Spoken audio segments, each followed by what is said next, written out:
Friends எல்லோரும் என்ன பண்ணிகிட்ருக்கீங்க? நல்லா இருக்கீங்களா? நம்ம இப்போ பார்க்க போகிறது வந்து முகமும் உதடும் நல்லா க்ளோவ் ஆகிறதுக்கு உள்ள ஒரு டிப்ஸ் தான் நான் சொல்ல போகிறேங்க. ரொம்ப சிம்பிளான ஒரு விஷயந்தாங்க. ஆலோவேரா ஜெல் எடுத்துக்கோங்க. அதுக்கு வீடியோ ஸ்கிப் பண்ணாமல் பாருங்கள். அப்போ தான் நான் என்னென்ன போட்டிருக்கேன்னு உங்களுக்கு தெரியும். சின்ன வீடியோ தான், ரொம்ப நேரம் உட்காந்து பார்க்கணுங்கிறதெல்லாம் இல்லை, உங்களுக்கு சீக்கிரமாக முடிஞ்சிடும். பாருங்கள். ஆலோவேரா ஜெல் எடுத்துக்கோங்க. நல்லா முகம் வந்து இதை போட்டு வந்தீங்கன்னா க்ளோவாகும்.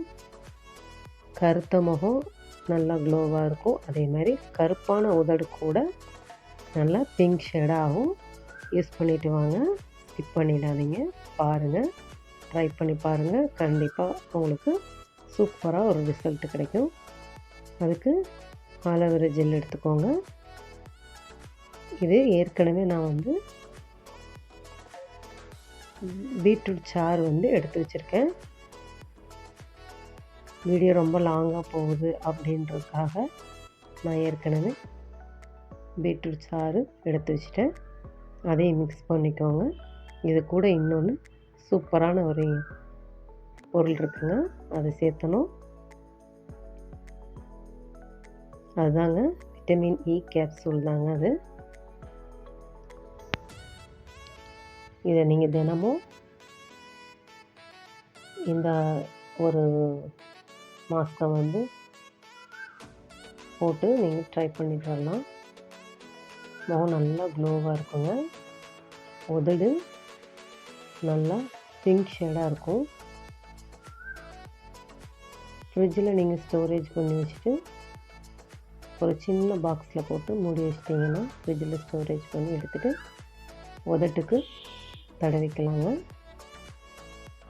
நல்லா மிக்ஸ் பண்ணி கொடுங்க. இங்கே பாருங்கள், மிக்ஸ் பண்ணால் ஒரு ஜெல் பதத்துக்கு வரும்.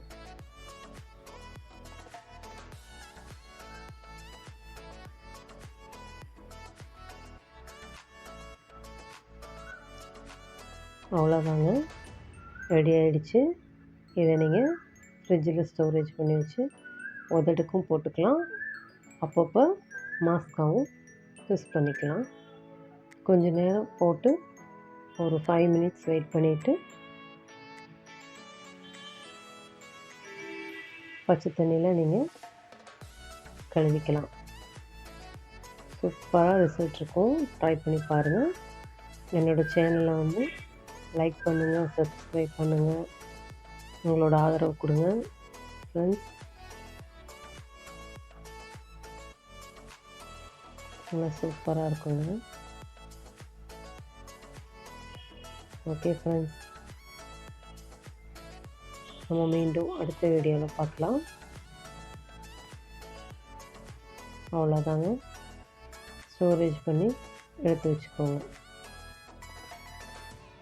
இந்த பீட்ரூட்டு சாறு கூட நீங்கள் ஒரு பாட்டிலில் ஊற்றி எடுத்து வச்சுக்கலாம்.